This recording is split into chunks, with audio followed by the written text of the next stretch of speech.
I think I'm live. Hello, everyone. Hi, Patrick. Nice to have you here. Let me know. Give me a thumbs up if you guys can hear me. Obviously, I'm in a different place, so I'm going to explain more in just a little bit here, but let me know if you can hear me okay. Just give me a thumbs up, anything, so I can tell. I am here in Oregon, and I actually have an amazing show for you guys. Kyle, can you hear me? Give me a thumbs up if you can hear me.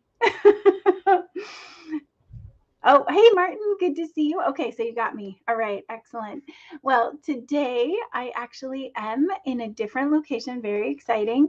I am going to be bringing you guys a show, and it's Inconceivable. The past is a lens to our future. So, obviously, I'm in a little bit of a time warp here. It's a time capsule, if you will. I am actually home visiting my family in Oregon, and the inspiration in my life that is my father, and this is his office. And I think of this more as it's a layer of creation, is an invention is what this room is.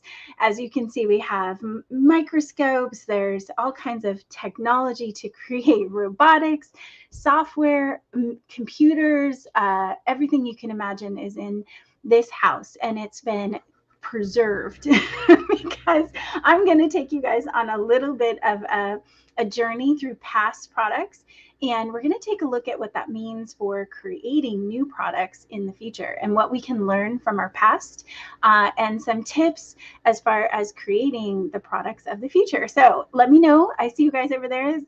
Typing in live. So hashtag live if you're watching us live, hashtag replay if you're catching the replay. Good to see you, Odin, Leticia, Letty, Yeti to work, Donna. We have Daryl, Bongo Jobs. Thank you guys for being here. So let's take a look at this. This is so fun. First of all, I'm going to take you guys just back to look at the computers of the past. And I have always been in technology. I programmed my first program at 4 years old. I was doing a pinball game that was completely in a computer, and it was zeros and ones, if I remember right. But I don't remember much from when I was 4, but I've been told I've been doing computers and since I was very young, and let's just say I'm not young anymore. So 45 this year. I've been doing this for a long time. I don't even remember these things that I'm going to pull out and show you guys. So you saw on the screen for this show, we had that was the first modem, and it actually, your phone set on top of the first modem. But let's go back even further than that. So just think of it this way.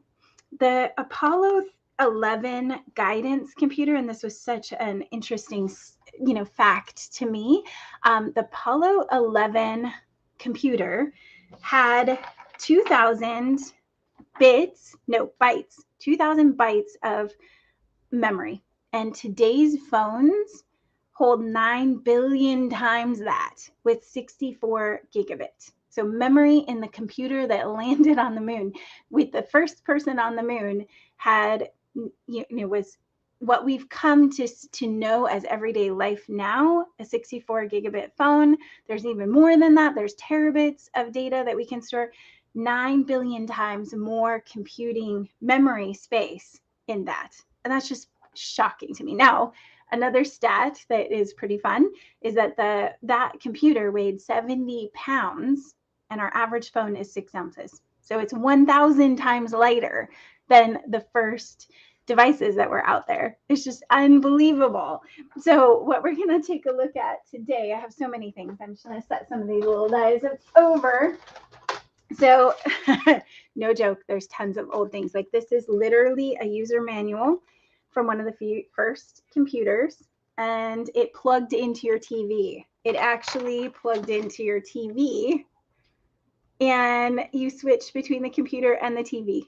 And it's just fascinating to me. Okay, and then this is what is also unbelievable to me, is that this was the program.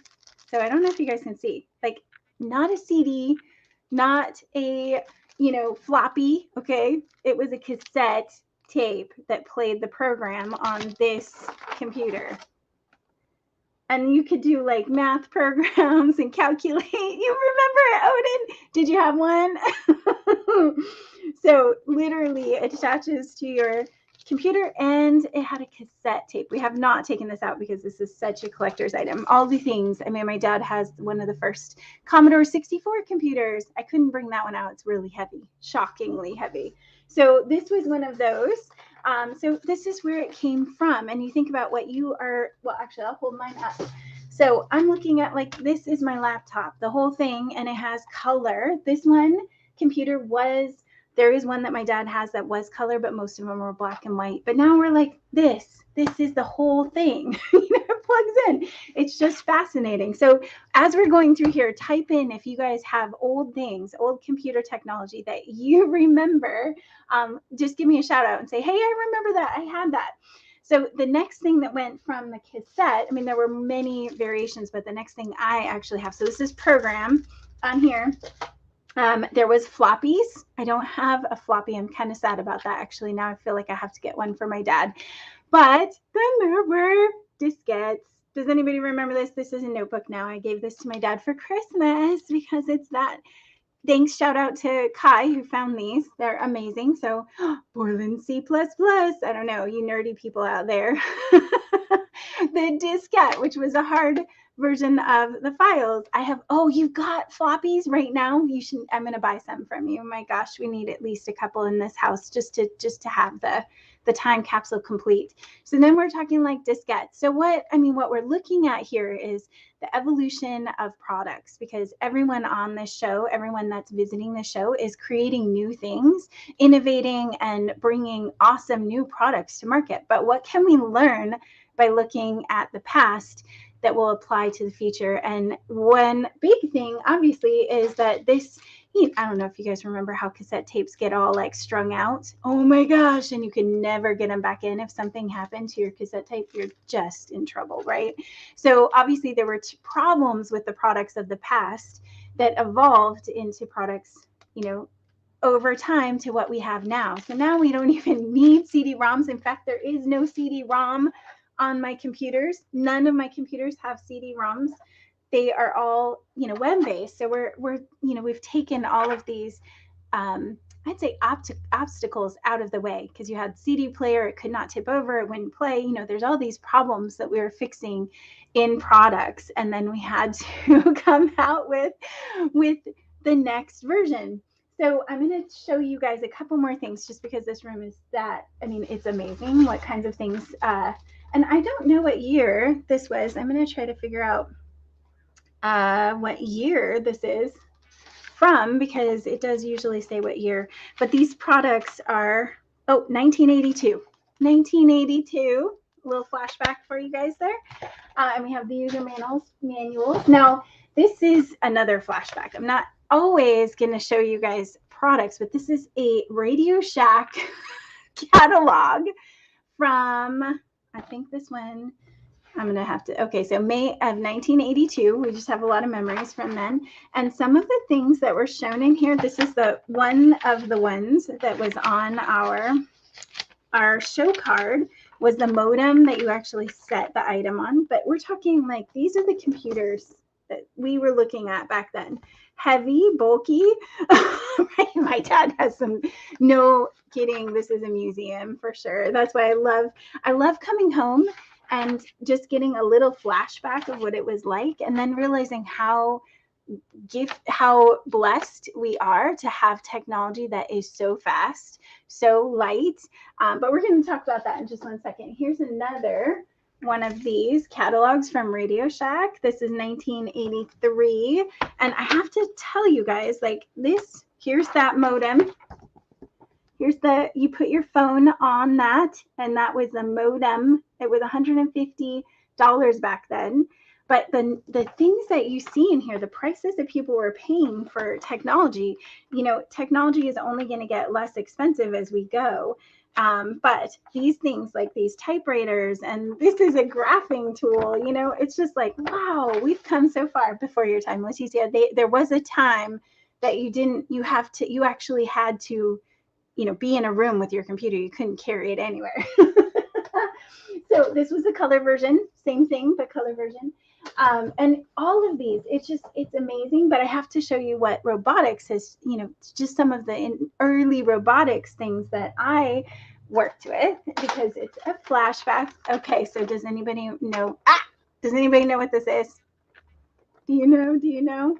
I mean, if you are from the 80s, you might know. This is, I don't see anybody typing it. It's an Armatron, and it's actually all mechanical. So nothing battery operated. I mean, I'm sure it has to have batteries, but it's not driven by computers. It's driven mechanically. Robot arm. So I have to show you, it literally, opens and closes. All of it's mechanical. This is my first robot. And it can turn. And now they have robots. And I don't know if one's on, but robots are going to do amazing things. And we're right now we're getting ready to launch one of our products. It is a toy. It was a toy back then, right? But technology could be for use in some of those robots are doing surgeries now. Not that one, not Armatron, but their robotics are participating in surgeries and being able to do things down to a fraction of I don't know, tinier than the tiniest thing that we could comprehend, right? But the fact is that the past shows us what is going to change. So put in the chat if you can think of some of the things that have the reasons why things have evolved. So obviously things are getting lighter. I'll give you that one. You guys can type in some of the other things that you think are going to be coming in the future that we can be putting our mind to when we're creating our products. Like size, right? So size, everything's getting smaller and lighter so that we can carry it around. More of a mobile life, if you will. Very nostalgic about the old school technology. Yeah, I mean, I don't know how old you guys are,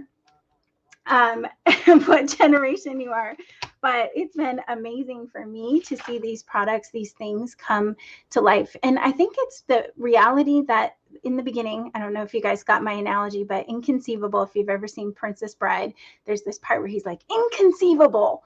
It just, when in the beginning, when we were looking at computers, in the beginning, when we were looking at going on the moon, everyone just assumed that we couldn't do it, right? It's inconceivable. We can't do it.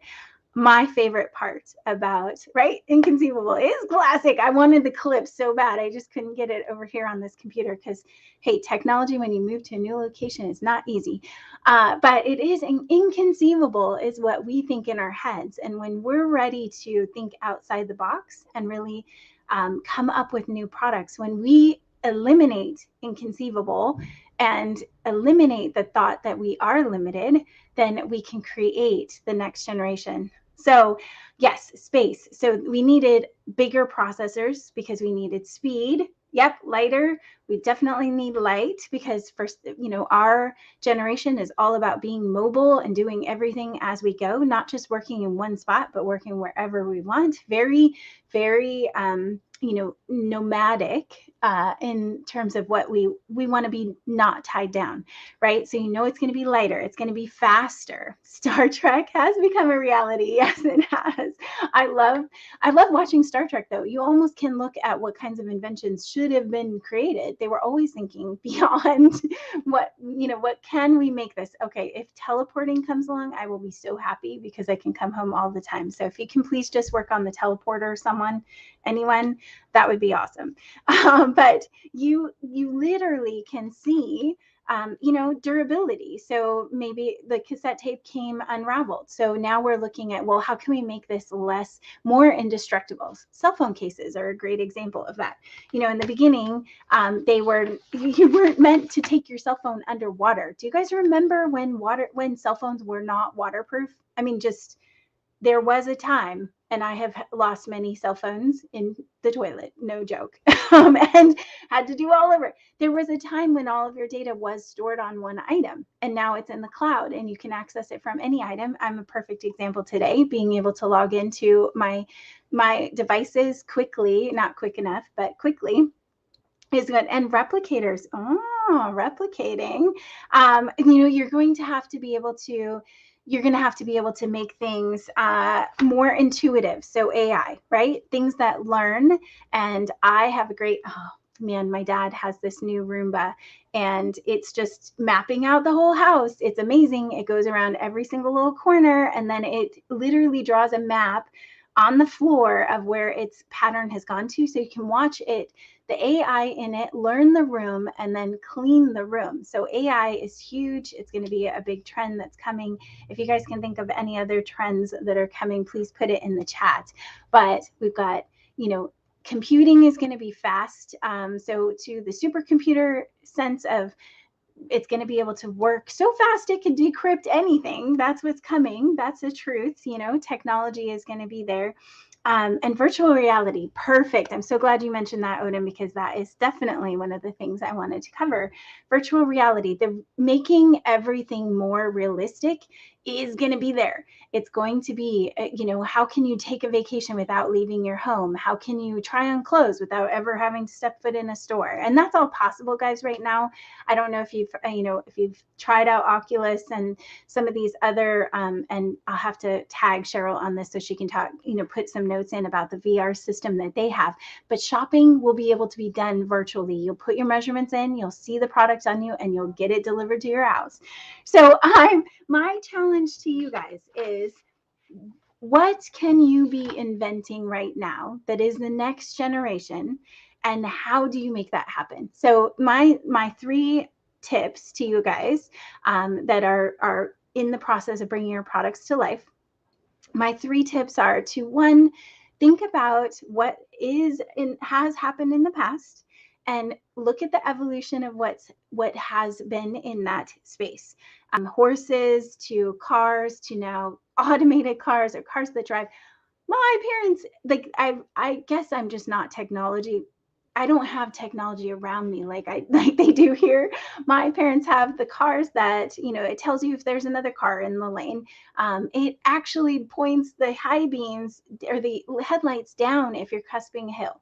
So all of this is trying to make our lives easier. So if you're always focusing on the problem, that's number 2, focus on the problem and what is it that you can solve with the next generation of technology? What can you do that's going to challenge the status quo, right? What can you bring out or create? And now some products, it's not evolved enough. So say, time travel. Okay, there isn't the technology yet, and that doesn't mean that you can't be looking for the technology. I'm telling you, if you could, time travel and teleporting, if you could just make those happen for me, that'd be great. But at least teleporting. Generators that can use rain to create energy. Odin, you're being super creative today. Electric boats that motor up to 450 horsepower will help our Earth. I like it. So all of these things. Oh, eco-friendly, very good. I guess he's read a lot of books. Realistic and connected. I like that, Donna. So we're looking for things that are possible. So you are taking from technology that already exists. But the 3rd tip that I have for you is to find the people who are doing what it is that you want to create. Or, there's people who are creating these, super batteries, these batteries that are indestructible. So hard state batteries do not blow up like lithium, batteries, or these, solutions for solar. If you want to be in that future, you've got to surround yourself with the people who are creating those things of the future, and where the limitations are not the same there. Here at IdeaPros, we have specialists like Wes Cross, who created the Batmobile and designed, technology, all kinds of technology that is state of the art. You're looking at people who've, designed things of the future. So surround yourself with people that know how to find the technology and create the technology of the future. NFT is already here. Hey, Cassiano, but to many, but new to many. Okay, NFTs, and I am from art to metaverse. Okay, real estate titles, etc. Oh, I know. Now I know. Yes, and that's coming up and coming so cool. And Cassiano has an amazing idea right there. But yes, technology, there's all this, the virtual reality, AR space is going to be revolutionary in the future, because you can almost live in a space that you can create without having to have physical items that you're creating, physical items that you have in the room. Like, I'd love to go to a place where I can design any room that I want and just kind of work in that space. For a little while, Sikoko was a software that lets you have a virtual, office environment, and it simulated an office experience for people. They could have their coworker and just kind of walk into another room, and then all of a sudden you're talking. I mean, those types of things. Crypto, yes. Money is going to evolve. I am positive of that. If you look at some of the historical trends, like, we've been kind of stagnant in how we do those things. So I totally expect for things to change from a money standpoint as well. How about pasta sauce?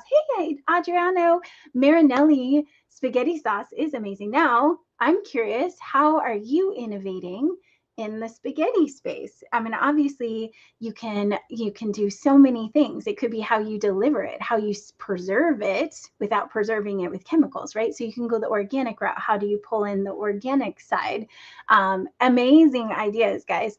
Solid state is, yep, it's solid state. Thank you. Solid state batteries, and hard drives. I mean, the fact that the memory on the Apollo 11 was 2,000 bits, and then 9 billion times more memory in my one phone. If you can't just be amazed by what we can do in that alone, and just looking at what we can create is fascinating. So those are my 3 tips, guys. Look at the past so that you can see what's going to be coming in the future.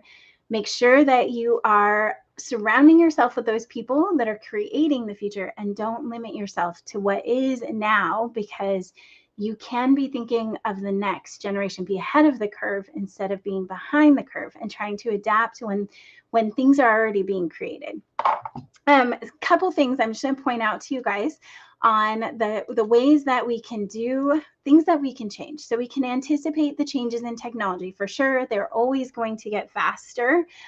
They're going to be more complex, more realistic.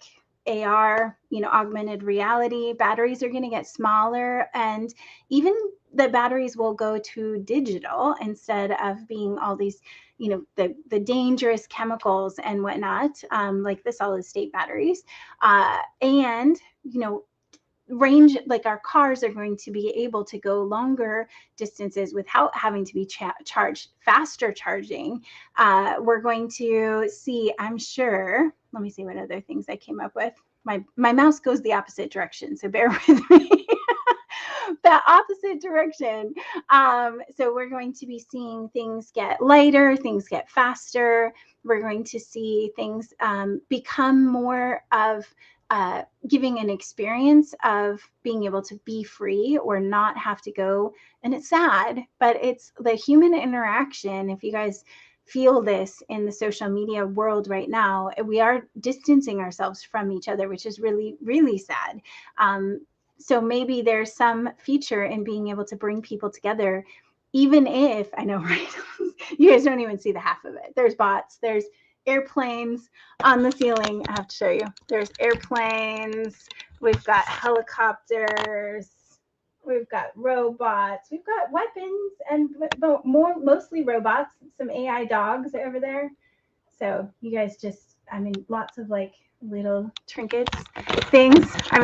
This is what I grew up with, guys. So if you wonder why I love what I do with you guys as inventors, is because I've been groomed this way.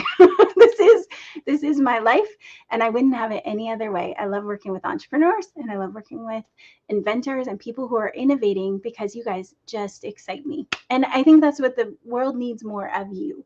So if I can say anything today, it's that go enjoy technology, but remember that not to limit yourself. You could create the next future thing that we all love and become so used to that we don't know anything else, like cell phones. Can you even think about surviving without your cell phone? I did for a little bit, because mine broke and I thought the world was over. But What can you create? Stay tuned with us every Friday at noon Pacific time. Even if I'm on my vacation, guys, I'm here. I love you. And I hope that you guys, I can't wait to see what you create. I can't wait to see all the things that you guys bring to reality. I'm going to go. I'm not going to be working. So those partners, if you're looking for me, you'll get my out of office message because I need some family time. So we'll see you guys all next week. It's noon Pacific time every Friday, and have a blessed week, guys. Bye.